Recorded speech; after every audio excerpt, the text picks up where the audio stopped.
Students, तो आज इस क्लास में हम पार्शियल डिफरेंशिएशन के बारे में डिस्कस करेंगे।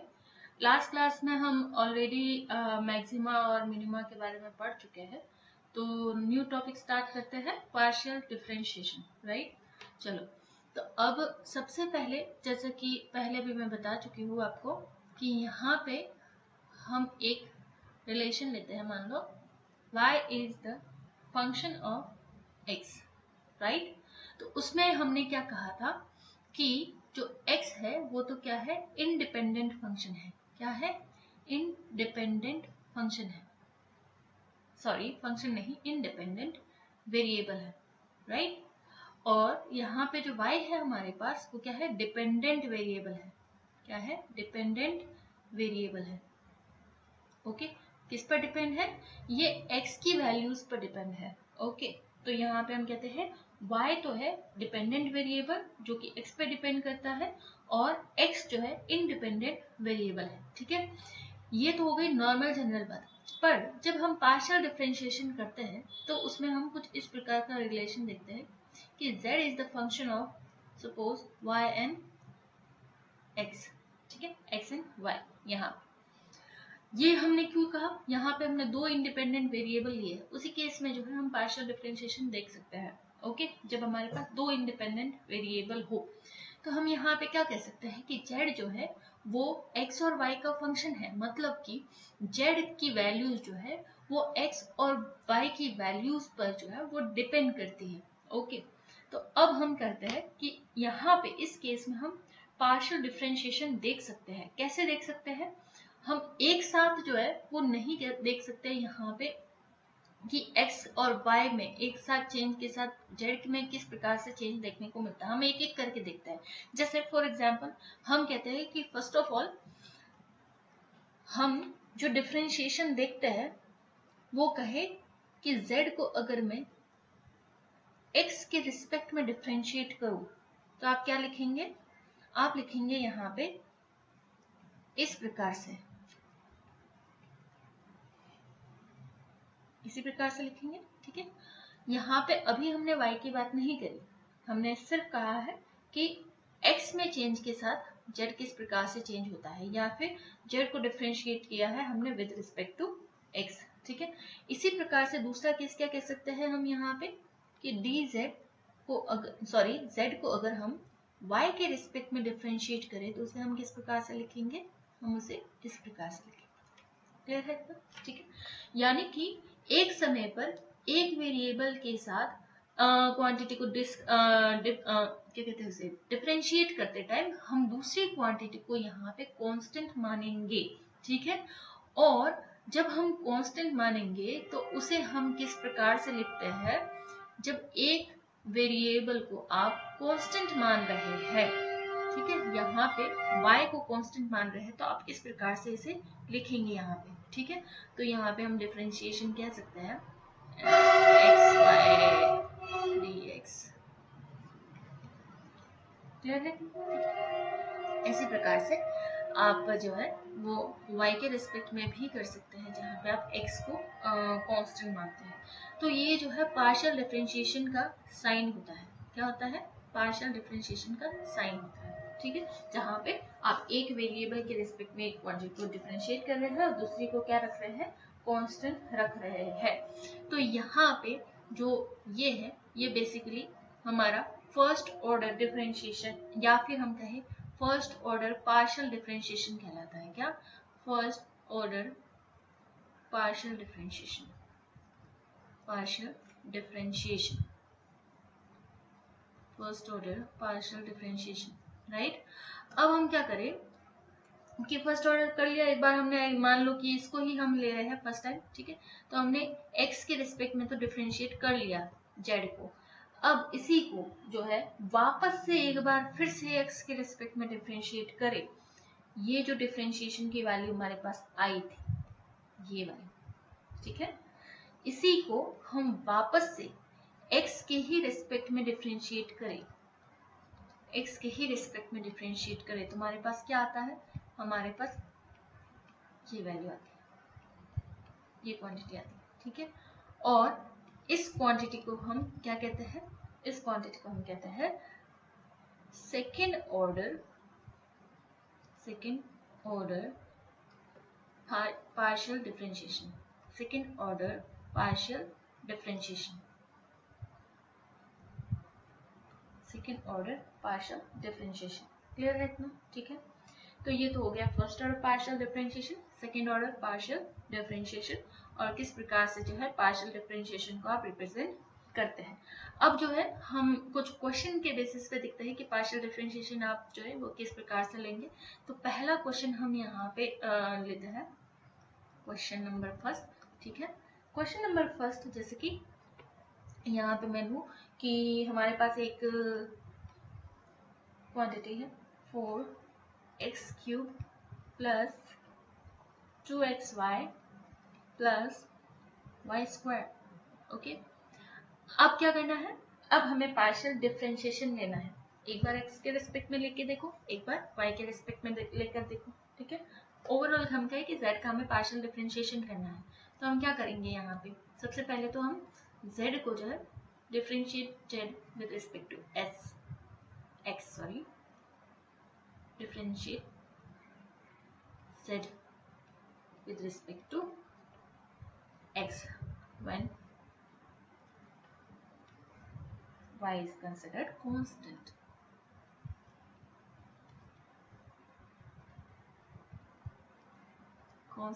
राइट, y को जब कांस्टेंट माना है तो x के रेस्पेक्ट में हम y को z को डिफरेंशिएट कैसे करेंगे। तो यहाँ पे हम कहे x के रेस्पेक्ट में कर रहे हैं, y तो कांस्टेंट है। ओके, यहाँ पे हमारे पास क्या क्वांटिटी है, x की वैल्यू है। ठीक है, तो आराम से कर सकता है। तो देखो डिफरेंशिएशन तो आई होप आपको आता ही होगा, है ना, हमने डिफरेंशिएशन किए हैं। Plus d/dx 2xy plus d/dx, एक बार ऐसे ही लिखते हैं, बाद में हम डायरेक्ट करेंगे। ओके, इतना लिख लिया। अब डिफरेंशिएशन आपको आता है, क्या कैसे करते हो डिफरेंशिएशन, इस तरह का डिफरेंशिएशन हमने ऑलरेडी सीख रखा है। ठीक है, हम क्या करेंगे, यहाँ पे 3 को आगे ले आएंगे। ठीक है, और 4 ऑलरेडी था, 3 को आगे ले आए और x की पावर 3 में से 1 माइनस कर दिया। ओके, इसी प्रकार से यहाँ पे y तो क्या है, कांस्टेंट है, हमने कांस्टेंट माना है, 2 भी कांस्टेंट है, तो कांस्टेंट अटैच्ड है हमारी क्वांटिटी से, वेरिएबल से, तो एज इट इज बाहर आ जाएगा। और जो x है उसका डिफरेंशिएशन क्या होता है, 1 ही होता है x के रिस्पेक्ट में। ठीक है, और यहाँ पे देखो y² है, डिफरेंशिएट किसके रिस्पेक्ट में कर रहे हैं, x के रिस्पेक्ट में, यानी कि x की तो कोई वैल्यू है ही नहीं, तो ये तो हमारा ओवरऑल ही कांस्टेंट हो गया है। और कांस्टेंट को डिफरेंशिएट करते हैं तो वो किसके बराबर रहता है, 0 के बराबर रहता है। तो हम यहाँ पे क्या लिख देंगे, यहाँ पे लिख देंगे 0। तो हमारा जो रिजल्ट है, जब x के रिस्पेक्ट में डिफरेंशिएट किया हमने, ठीक है, तो ये हमारे पास रिजल्ट आया है dz/dx by y, sorry y constant रखा है। ठीक है, तो y को कांस्टेंट रख करके x के रिस्पेक्ट में z को डिफरेंशिएट करने पर हमारे पास ये वैल्यू मिली हमें। राइट, इसी प्रकार से इसी इक्वेशन को y के रिस्पेक्ट में डिफरेंशिएट करो, डिफरेंशिएट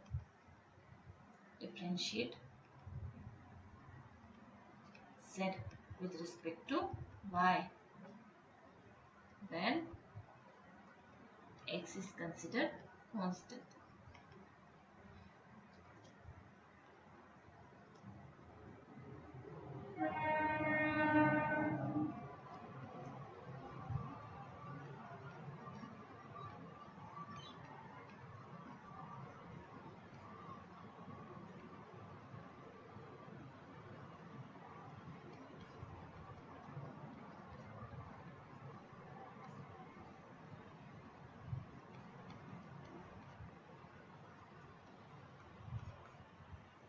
ठीक है, इतना। अभी देखो यहाँ पे कोई भी यहाँ पे वैल्यू हमारे पास y की नहीं है, तो ओवरऑल ये क्वांटिटी क्या हो गई हमारे लिए, कांस्टेंट। और कांस्टेंट का y के रिस्पेक्ट में डिफरेंशिएशन क्या होगा, 0 होगा।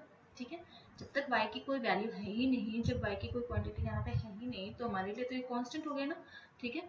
अब देखो यहाँ पे y की वैल्यू है और ये जो अटैच्ड है क्वांटिटी, ये हमारे लिए क्या है, कांस्टेंट है। y के रिस्पेक्ट में ही डिफरेंशिएशन 1 के बराबर होता है, लिखने की जरूरत नहीं है, ठीक है। यहाँ पे y स्क्वायर को जो है वो y के रिस्पेक्ट में डिफरेंशिएट किया तो क्या आया, 2y आया, ओके। तो यहाँ पे हम कह सकते हैं कि z को y के रिस्पेक्ट में डिफरेंशिएट करने पर जब हमने x को कांस्टेंट रखा है तो हमारे पास क्या आया है, वैल्यू 2x प्लस y। तो यहाँ से हम कह सकते हैं हमने क्या किया है, हमने पार्शियल डिफरेंशिएशन किया दोनों ही केस में। फर्स्ट केस में भी पार्शियल डिफरेंशिएशन किया, सेकंड में भी पार्शियल डिफरेंशिएशन किया, क्योंकि हमने दोनों ही केस में एक एक वेरिएबल को कांस्टेंट रखते हुए दूसरे वेरिएबल के रेस्पेक्ट में डिफरेंशिएशन किया है। तो इस तरह से जो है वो पार्शियल डिफरेंशिएशन किया जाता है, ठीक है।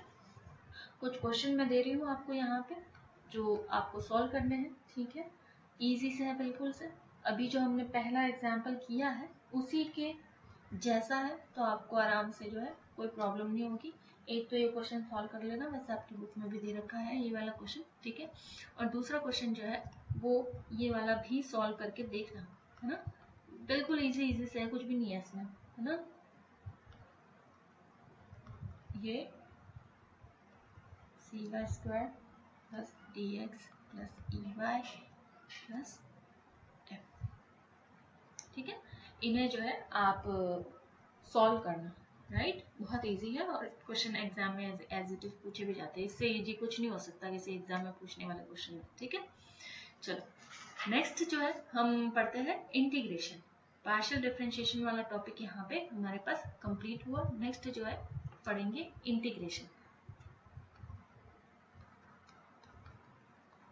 डिफरेंशिएशन हमने पढ़ लिया, पार्शियल डिफरेंशिएशन भी पढ़ लिया। अब हमारे पास न्यू टॉपिक है इंटीग्रेशन, या फिर समाकलन भी कहते हैं हम हिंदी में, समाकलन, ठीक है। समाकलन बेसिकली क्या होता है, inverse of differentiation, it is inverse of differentiation, inverse of differentiation, clear है इतना, ठीक है। इनवर्स ऑफ डिफरेंशिएशन का क्या मतलब, जो भी डिफरेंशिएशन से वैल्यू आई थी, ठीक है, अगर आप उसका इंटीग्रेशन लेते हो तो वापस वो वैल्यू आ जाएगी जो इसका आपने डिफरेंशिएशन किया था, ओके। बिल्कुल डिफरेंशिएशन का उल्टा क्या कहलाता है, इंटीग्रेशन, राइट। यहाँ पे हम एक फंक्शन लेते हैं f is equal to x, ठीक है। और ये फंक्शन हमें कब मिला, जब हमने x के रिस्पेक्ट में fx को डिफरेंशिएट किया था। x के रिस्पेक्ट में जब fx को डिफरेंशिएट किया था तो हमें कैपिटल fx जो है वो इन रिजल्ट मिलता है, ठीक है। तो अब जब हम fx को इंटीग्रेट करेंगे तो हमें रिजल्ट क्या मिलना चाहिए, एक मिनट, वन सेकेंड, हाँ। तो हमें यहाँ पे कहे कि 1 सेकेंड, है ना, राइट। ये हमारे पास fx है, ठीक है। ये fx को अगर हम डिफरेंशिएट करते हैं, राइट डिफरेंशिएट करते हैं तो हमें रिजल्ट क्या मिलता है, रिजल्ट में कैपिटल fx एक क्वांटिटी हमारे पास, डिफरेंशिएट करते हैं तो रिजल्ट क्या मिलता है, स्मॉल fx मिलता है, ठीक है। अब हम कहें कि इस स्मॉल fx को अगर हम x के रिस्पेक्ट में इंटीग्रेट करें तो हमें क्या मिलेगा, यहाँ पे fx मिलेगा। तो इस तरह से आप कह सकते हैं कि ये क्या होता है, इंटीग्रेशन डिफरेंशिएशन एक दूसरे का इनवर्स होता है, ठीक है। और यहाँ पे जैसे ही इंटीग्रेशन का साइन हटता है क्या आता है, कांस्टेंट आता है, ओके। कांस्टेंट जो है कोई भी वैल्यू हो सकती है, इसकी वैल्यू 0 भी हो सकती है, ओके। कोई भी कांस्टेंट हो सकता है, इसकी वैल्यू इसके अलावा 0 भी हो सकती है, ओके। चलो अब हम कहते हैं कि जो इंटीग्रेशन होता है ना वो 2 टाइप के होता है। इंटीग्रेशन जो है 2 टाइप का होता है। कैसा होता है, देखो, पहला होता है इनडेफिनेट,